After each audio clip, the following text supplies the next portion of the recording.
Hi everyone, welcome to Planted Seed. My name is Jessica and I'm the founder of Planted Seed. Today for What's Your Story Wednesdays, I'm interviewing Mr. Joe. We do have some history together when he used to be my umpire and try to throw me out of softball games, but because he knew I was the best, duh. But Joe, tell us about yourself. Hi everybody, my name is Joe Issa. Like Jess said, I've known her since we were little kids. Way back in the days of Guttenberg. I do a little bit of everything. I've worn a lot of hats in my life: probation officer, umpire, referee, softball, baseball, basketball, football, all the sports. I've done security, nightclub security, bar security, Tribeca. You forgot about that, yes, right? I did for a second. I tried to. I do a little bit of everything. Yeah. I still work in Guttenberg in the recreation program, which we may get into here. That's about it. Yeah, so obviously we went to the same high school. So I always Bruins for life, baby, red and gold. So I guess my question to you, and just to kind of get the ball rolling on that, is how was your high school experience? Being that, like, we didn't even have social media, we had beepers, like, we were just coming out with cell phones. So how do you, like, what was like your high school experience? My high school experience was a good one. You know, I was very into sports, as you know, so that kind of, I think, carried me through. Maybe if I didn't have that outlet, maybe it would have been a little bit different for me. But I was very into my friends. I didn't have much, you know, I was raised by my mom. We didn't have much of a family background. It was just me and mom. So I was all about my friends, all about my teammates, all about whatever I was doing in that moment. The togetherness. That camaraderie of being on a team, whether it was at the recreation level or the high school level, playing basketball, football, like, that was all about sports. So that's kind of what got me through. I mean, same. Same. Did you have any, like, insecurities or, like, any self-doubt in high school? Oh, plenty. Weight, you know, I was always heavy. Being, like I just touched on, being from, you know, an only child from my mom, not having a male figure in my life. You learn how to become a man at a later stage in life. And you learn that now as you're older and you have a kind of a better understanding of what you were 10 years ago. Well, that was my actual next question. Like, what would you tell your younger self? Like, it's like you can see yourself even as, like, a younger Joe, like. Yeah, but if I could, I would tell myself, do it. Just do it. Just do it. Whatever it is. And I think you learn that more as you get older. Whatever it is, whatever you're aspiring to do, whatever. We were just talking about it off the camera. Yeah. Just do it. Like, if you want to do something, do it. Well, it's the fear, and kind of like that's what we touched on, the fear, the shame and the guilt, especially not having both parents or just even supportive. You know, I hear a lot about that too. Yeah. Like, even in, you know, my everyday job and stuff like that, especially boys. I feel that you men have so much more, I mean, there's so much more pressure on you guys. In some ways, yes. Yeah. I'm sure there's, you know, you guys have plenty of pressures that we don't deal with. Yeah. So I won't take all that. You're not tricking me into that one. But I get what you're saying. As a like, man, even having okay, so for example, if your dad wasn't in the picture, who was your role model? Like, who did you have as a role model? Other than the cliche, but not cliche because it's the truth. Mom, obviously, is number one. Yeah. Because that was my rock. But past her, because that's obvious. Right. Mom was always going to be one. Still is. Yes. Yeah. But for me, it was the people in the community, the men in the community, whether it was the recreation program, exactly. The OGs. We don't have OGs for our kids anymore. Like, what's happening? Like, those were role models. Yeah. And now as I get older, I realize really I have so many role models. Yeah. Because you could take inspiration from so many people, from anything. Yeah. Depending on where you're at in your life and what you're facing in that moment, we'll let the fire truck out. Only good old North Bergen, baby. But But yeah, to your original question, Yeah. we had, and you know it because we grew up in the same community. There were plenty of people for us to take role models. The OGs, the people on the streets with us because we grew up outside. Yes.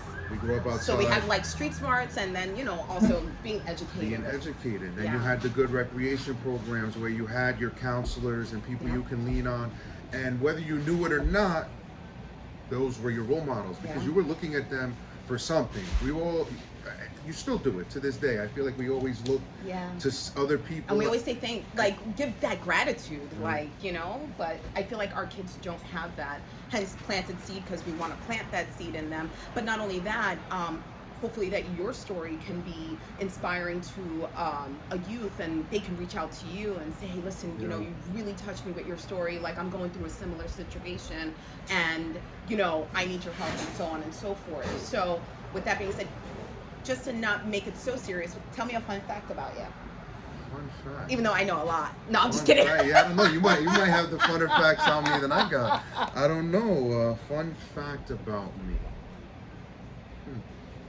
I don't know. I think you got me stumped. I don't know if I got a fun fact. You're not lefty though. I am not lefty, although I'm righty. Yeah. I shot a basketball lefty. The only thing I've done with a left hand. Really? There you go. There's a fun fact. I throw righty. I write righty.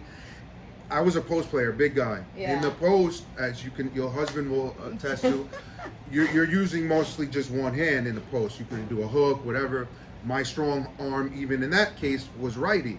But shooting a basketball, I shot lefty. lefty. I think honestly, I always thought because when I was young and didn't have the teaching or the right technique or fundamentals, Yeah. I used to kind of shoot like the two hand, like just trying to reach the basket. Yeah. And somehow I ended up, I don't know, developing a lefty crazy. jump shot. I would never There you have go. thought that. That's our fun fact. Well, I'll be there. I'll be damned, lefty.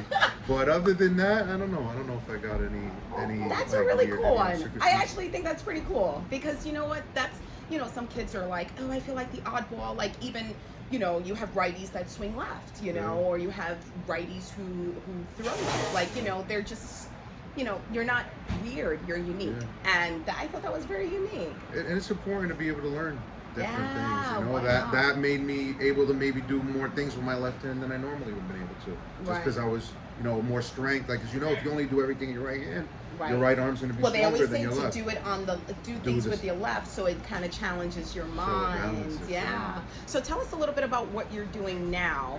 I think that this will be very important, and obviously I'll tag Joe's page and I'll tag everything so that you can contact him, and I'll start reposting his his little workouts and stuff like that. Which I owe you a workout. I know. Yes. I You've been owe saying you. that for a while. Though. I know. I had a graduation today. So tell me a little bit about your idea of what you're going to be working towards now. Kind of what we were just getting into, community. As you've been seeing since kind of the pandemic started hashtagging "We Owe Too Much." I have a video of that, me yelling at him too. We Owe Too Much was a thought that it was started with a good friend of mine, Ron.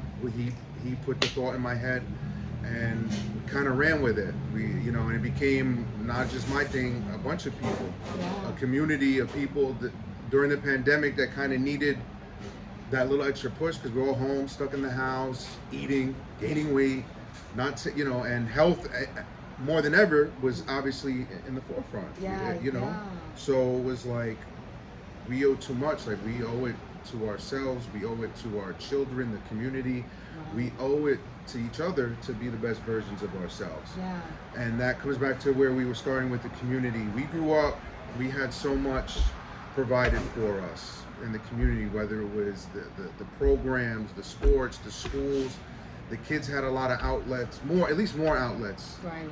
I think now... And we were very fortunate too. I feel like we, although I only went to in Guttenberg for a couple of years, but even North Bergen, we had so many things going on in the community. Yeah. We always had rec sports, we always had shirts, we had, dinners, Rec trips. Trips. Oh my God. When we used to go to the skating rink. Yes. BTW, I bought skates. I got skates for Christmas. I'm bringing them back. Nice. I'm bringing them back. You start. I've seen. I'm bringing it back. Seen that. That's awesome. I'm bringing it back. So, That's awesome. but But think about that. The trips we used to take to the rink, bowling. I learned so many things that my mom, bless her heart, she had to work her butt off to take care of us, take care of me. so a lot of the activities I was doing was We couldn't afford it. couldn't afford it. We I was couldn't doing afford through it. those programs. Yes. I learned bowling, roller skating, basketball, sports, wiffle ball, stickball. Mine was like arts and Arts and crafts. crafts. I was just going to say arts and crafts Yes. with Miss O'Connor. Yes. Oh, rest her Bless soul. her heart. Oh my goodness. But there was something for everybody. Yes. No matter what you were into. Right. With Just girls, boys, cheering, arts and crafts. There was the Connect Four. They had the little game area, little had arcades. There was something for everybody. Yeah. And that's kind of where my head's been at. My passion is fiercely moving in the direction of, I feel like our community needs that outlet. Yeah. I think the kids need something other than just being in their phones, being, and it's The and video it's, games. and it's hard for the parents because you guys are out busting your butts, Right. working, coming home. Now you got to come home, you got to feed the kids.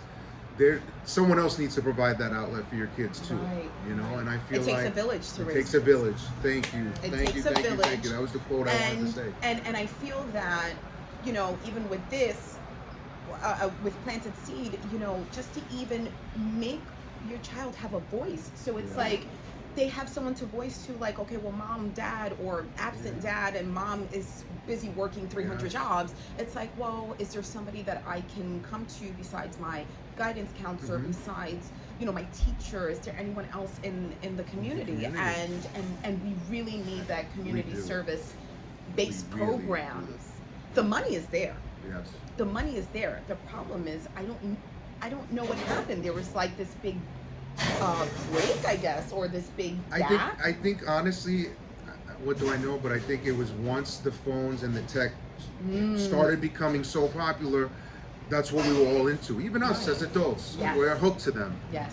And now it's like you're seeing, all right, now we've taught the generation, like everyone knows how to do tech stuff now. Yeah. Now Even, I think even the older people. we need to get back to that little bit of a balance of Right. being out, learning from each other, Being back to relationships. basics. Back to basics. This interaction. Because I even have kids that it's socially awkward, It's and, socially and, awkward and they if don't you're even in it. understand that. They don't even They understand don't that. because they haven't been exposed to it. Right. So how could they? Right. And it's on us. Right. Our generation, you know what? Let's give that back because we've experienced it. We know what part of our upbringing meant the most to us. So Yeah. let's share some of that with our generation. And I feel like, maybe they don't know it yet, but their parents know it. Right. And if you can connect to them, connect to their children, and it just trickles. And that was just like the video I posted about what Kobe was saying, that like we have to figure out some part of in our life how to give to someone else so they can keep going and keep it going, kind of like a generational thing. But listen, there's negative and there's positive, but right now we're going to be focusing on the positive.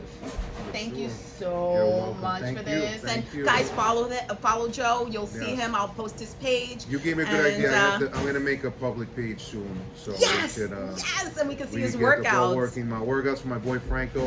Yes, Franco. Oh my God, he's gonna. We do workouts every Saturday morning. I just came from one before this.